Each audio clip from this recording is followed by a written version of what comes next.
আজি বনাম কচুগুটি। এইটো সৰু সৰু কচুটো মই আগতে ইয়াতে নাপায় বুলি ভাবিছিলোঁ, কিন্তু পায়। এইটো আৰু দাইল তিয়াই থৈছোঁ মই। ইয়াৰ জাষ্ট কচু আৰু দাইলৰ বইল দাইল বনাম বাছ। ঠিক আছে, মই কচুকেইটা আগতে গুচাই লওঁ বাকলিটো, তাৰপিছত জাষ্ট বইল কৰিম। কচুকেইটা ধুই ল'লোঁ, তাৰপিছত এডোখৰ আদা পিচি দিম। তাৰপিছত আকৌ বন্ধাকবি এডোখৰ আছিলে, সেইডোখৰো কাটি দিলোঁ। এই গোটেইখিনি দাইলত মিক্স কৰি বইল কৰিম।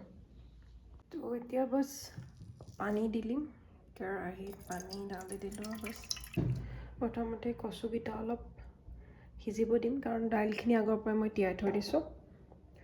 এইকেইটা অলপ দেৰি বইল হৈ লওক, কাৰণ নহ'লে অকণমান সিজিবলৈ সময় লাগিবতো।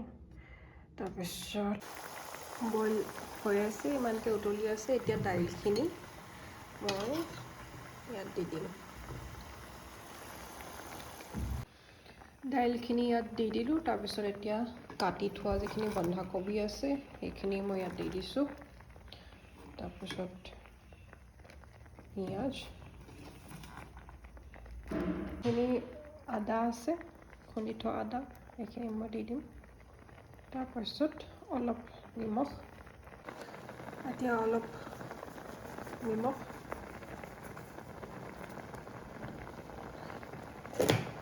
বাছ হেতাখনে অলপ লৰাই দিম। অলপ বইল হৈ সিজিবলৈ দিম। তাৰপিছত আৰু ধুনীয়াকৈ খাম।